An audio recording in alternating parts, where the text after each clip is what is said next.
At ngayon mga giliw naming tagapakinig, narito si Lola Sela sa kanyang pangatlong kabanata ng kanyang kwento na pinamagatang Mahikang Itim, dito sa ating dulang Mga Kwento ni Lola Sela.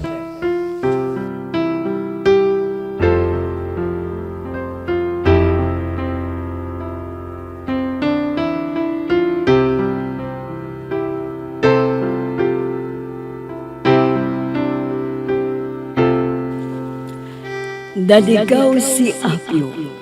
Naglumabas siya sa bakuran. Hapon na nang mapansin ng mag-ina na wala pa sa bahay. Nag-alala sila. Sa bantala, nakita ni Rene si Apio na palakad-lakad at pabalik-balik sa daan. Kaya nilapitan niya ito at inihatid sa bahay na tinitirhan nila. Idabot ng gabi na nakipagkwentuhan kay Susi ang binata. Nagpauwi na siya. Inabagan pala siya ni Shen at pagtapat ng binata. Bigla na lamang itong niyakap at hinalikan. At sinabi, sinasagot na niya si Rene. Itinulak siya at iniwang umiiyak. Napansin ng ina ni Sheila ang anak na malungkot at umiiyak. Kinaumagahan, habang nasa repair shop si Rene at Eric, dumating ang ina ni Sheila at pinagbantaan si Rene. Isang umaga, nasa labas ng bahay si Susi. Biglang lumapit sa kanya si Sheila.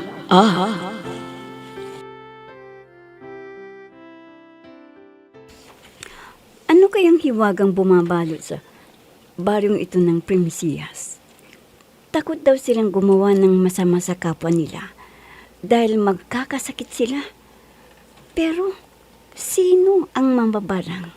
Sino? Susi! Ang babaeng nililigaw ni Rene, si Sheila. Susi, pwede ba tayong mag-usap sandali? Oo naman. Maiupuan doon sa silong na puno ng alatiris. Halika, doon tayo. Salamat, Susi. Maupo ka, Sheila. Maganda rito dahil malamig ang simoy ng hangin na galing sa bukirin. Maupo ka. Salamat. Susi, alam kong niligawan ka ni Rene. Hindi. Wala naman siyang sinasabi sa akin kapag pumupunta rito. Nagkukuntuhan lang kami. Ganun ba? Susi, Bakit ka umiiyak? ikukwento ko sa iyo ang lahat kung bakit ako naiiyak. Ganito kasi yun eh. Pakinggan mo, Susi.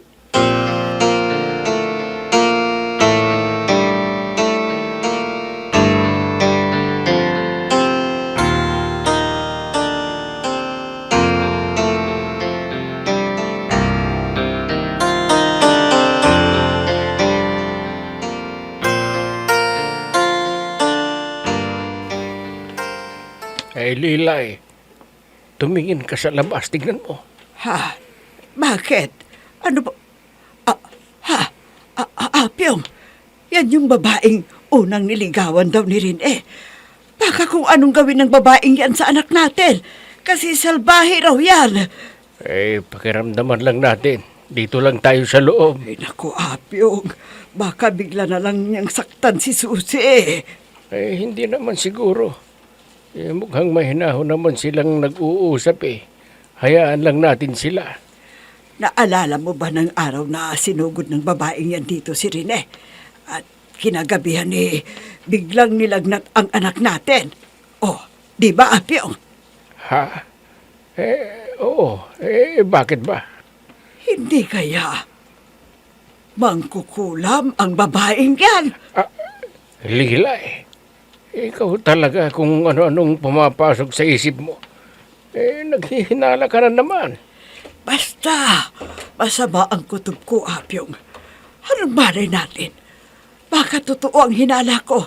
Kailan pa ba tayo magpapayong? Kung basang-basa na tayo. Huwag kang maingay. Mabuti pa, tumahimik ka na at mamanmanan natin sila. At kung mapansin nating sasaktan si Susi, at saka tayo lalabas. Sige, ikaw ang bahala. Pero kapag may masamang nangyari kay Susi, ikaw ang sisisihin ko. Lilay!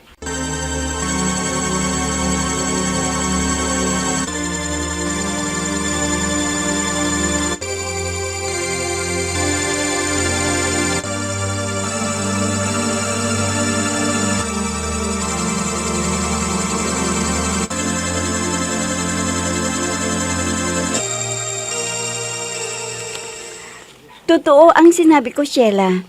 Wala pang sinasabi sa akin si Rene tungkol yan. Maniwala ka. Alam ko may pagtingin siya sa iyo at hindi magtatagal. Magtatapat na yun sa iyo. Pero nakikiusap sana ako sa iyo. Ayaw ko masaktan. Dahil hindi ko kaya, Susi. Hindi ko kaya. Huwag kang mag-alala, Sheila. Makikipagkaibigan lang ako sa kanya. Hanggang doon lang. Maraming salamat sa iyo kung ganon. Sige, aalis na ako pasensya ka na sa abala ha. Walang anuman, Sheila. Kawawa naman pala si Sheila. Naaawa ko tuloy sa kanya. Susi anak, halika na. Pumasok ka na sa bahay. Tinatawag na ako ni Inay. Opo, Inay! Nandyan na!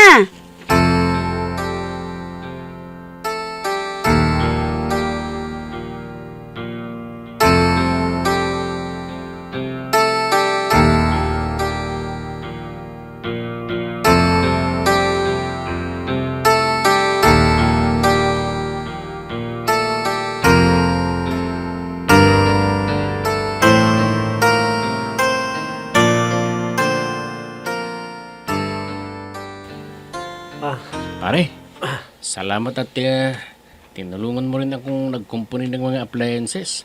O ayun, natapos na natin. Magliligpit na lang ako ng mga tools. Salamat ha. Wala nga naman yan, pare. Basta magtulungan na lang tayo dito sa trabaho natin. Kung anong problema ng isa, problema nating dalawa. Oo nga naman. Kailangan nating magtulungan para madaling matapos ang trabaho. At kawawa naman yung mga nagpapaayos. Kung matatagalan bago makumpuni. Siya nga pala pare. Tapos na tayo. Iligpit ko lang mga tools. Sama ka sa bahay at mag-inuman tayo. Baka hindi ako makapunta ngayon sa bahay niyo, pare. Bakit naman pare? May lakad ka ba? Bahala ko kasing dumalaw uli kina Aling Marikita Nako. Talagang tinamaan ka na yata kay Susi Oo, pare. Dati, patay na patay ko kay Sheila. Pero nang makilala ko si Susi, naging siya na yung tangi laman ng isipan ko. Ikaw talaga pare. Siguro kapag sinagot ka agad ni Sheila, hindi mangyayari yan. Ewan ko lang pare, pero kakaiba talaga si Susi. Parang siya ang babaeng matagal ko nang hinahanap. Talagang kawawa pala si Sheila. Naghihintay sa wala. Ano kaya kung ikaw na lang manligaw kay Sheila, pare? Ano?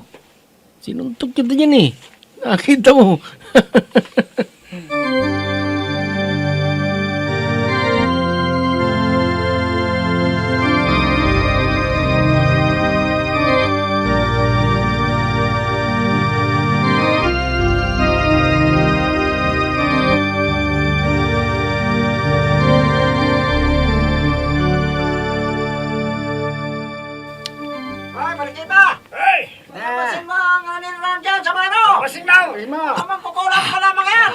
Apyong!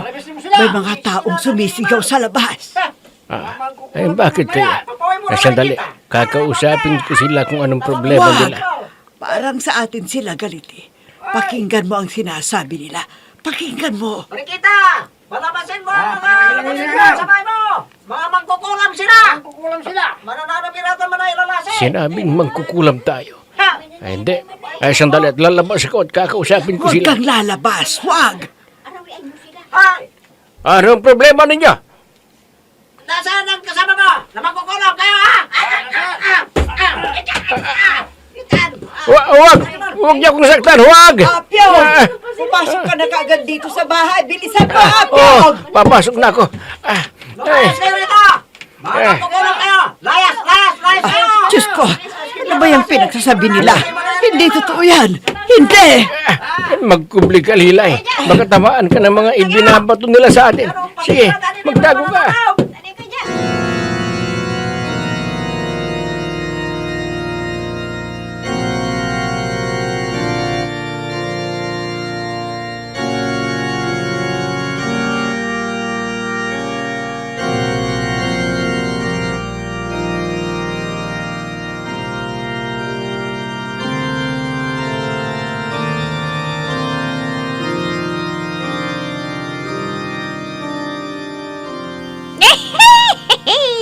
Ayun, ang daming tao sa harap ng bahay nila Marikita. Palalayasin na nila ang mga bagong nakatira doon dahil sa dalaga na yan. Naging malungkot ang anak ko. Kapag wala na sila doon, babalik si Rene dito sa bahay at liligawan uli si Sheila. Inay! Si Sheila, papalapit sa akin. Hindi ko sasabihin sa kanya ang nangyayari doon ngayon. Inay, lalabas po ako ha. Ha? Saan ka pupunta, anak? Mamamasyal lang po sandali sa bahay nila Aling Marikita. Makikipagkwentuhan ako kay Susi. Sige.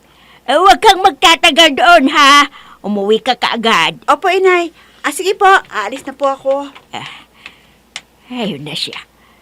Makikita niya ang mga tao doon na nagpapalaya sa mga nanirahan doon.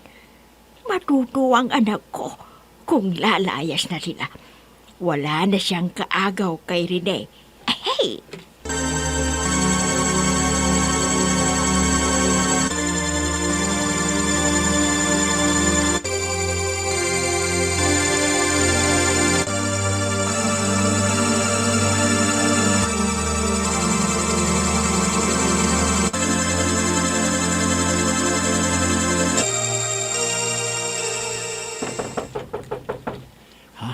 Sino kaya itong kumakatok? Sandali lang, nandyan na!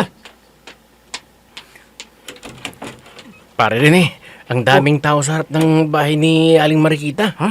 Bakit? Anong nangyari doon? Pinapalaya sila, Susi. Ha? Pinapalayas sila? Sinong nagpapalayas sa kanila? Si Aling Marikita? Hindi ba kundi ang mga tao sa baryo. Sabi nila, mangkukulam daw sila. Ha? Hindi. Samahan mo ko, pare Rick. Pakiusapan natin ng mga tao.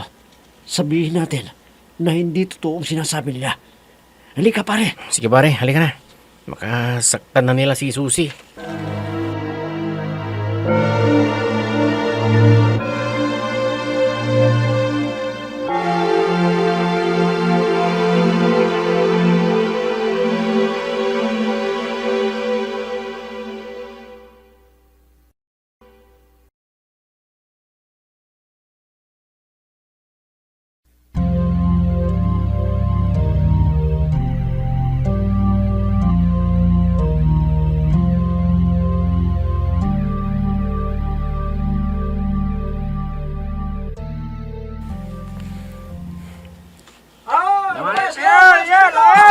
Apyo, anong gagawin natin ngayon?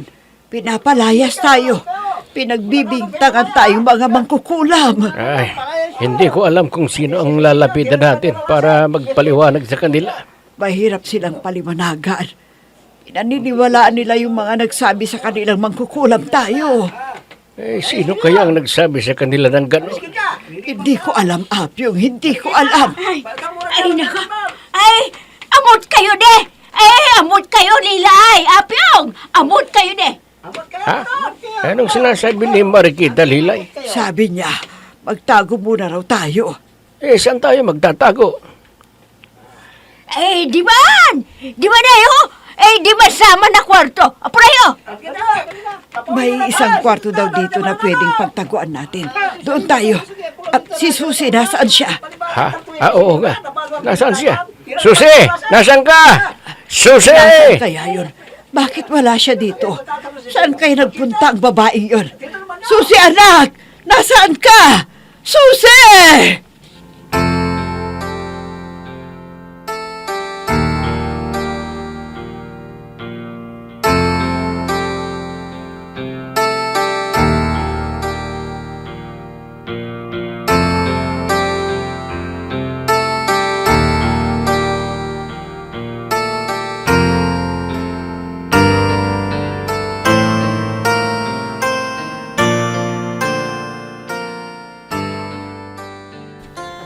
Inay! Inay!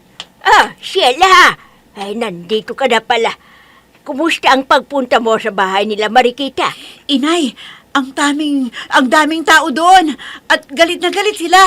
Pinapalayas nila si Susi. Ha? Pinapalaya sila? Aba, bakit daw?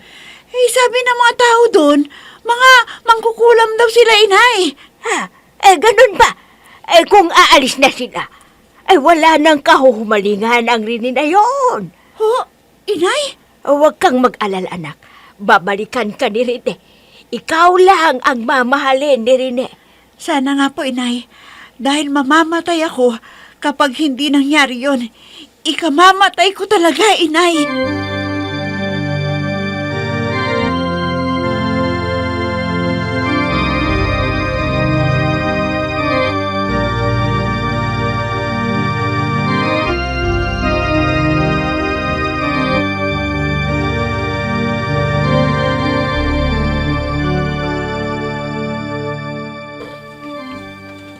Pare Eric, sarado ng bahay nila, Aling Marikita. Wala na siya sinasusi dyan, Palagay ko, wala na nga sila dyan. Baka natakot sila at umalis na sila. Saan ngayon sila nagpunta, pare? Gusto kong makausap si Susi. Tanungin mo na lang si Aling Marikita. Paano ko nga tatanungin, hindi ko naman maintindihan. Dahil Pangasinan ang wika niya. Ha?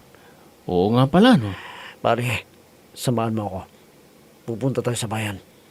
Baka nandun na sila sa terminal ng bus. Kailangan malaman ko kung saan sila lilipat. Ha? Ano yun, pare? Anong nangyari? Bakit parang maraming dumadaing sa sakit? Pare, masakit yata ang mga tiyan nila. Tignan mo yung nasa bintano. Lupay-pay na. Ha? Oo, pare. Ano kayang nangyari sa kanila? Bakit sila nagkaganyan, pare? Bakit?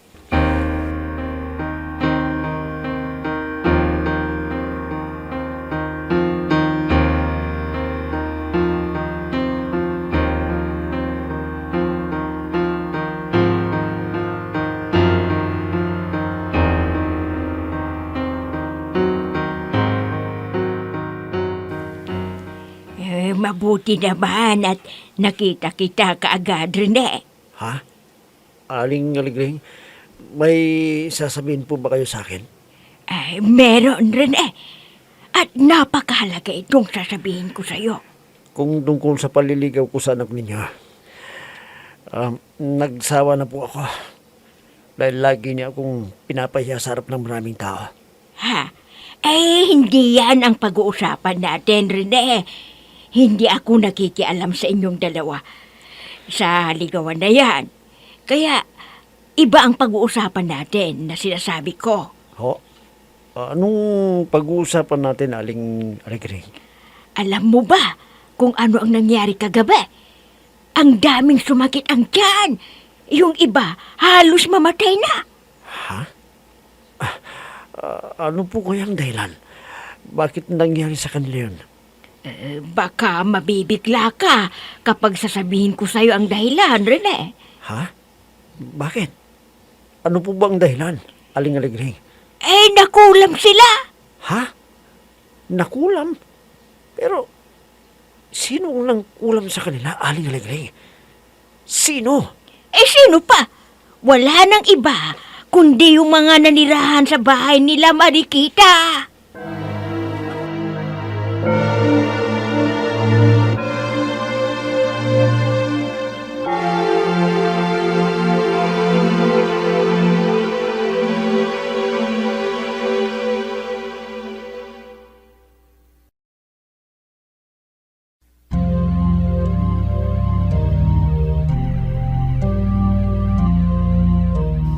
Paniwalaan kaya ni Rene ang sinabi sa kanya ni Aligring. Mga giliw naming tagapakinig, abangan ang susunod na kabanata ng ating kwento na pinamagatang Mahikang Itim, dito sa ating dulang Mga Kwento ni Lola Sela. Mga nagbigay buhay sa ating dula: Myra Abrihal Narnola, Susan Malignem, Ami Diaz, Oscar Ora, Robert D. Guzman, Jun Cabato, Eva Alcoreza. Technical Supervision at Musika, Oscar Ora. Nilapatan ng tunog, Robert D. Guzman. Sa panulat at direksyon, Emma Dalupe. Mga kwento ni Lola Sela. Inihahandog ng IFRE Recording Studio para sa pambansang radyo ng Pilipinas, Bombo Radio, Philippines.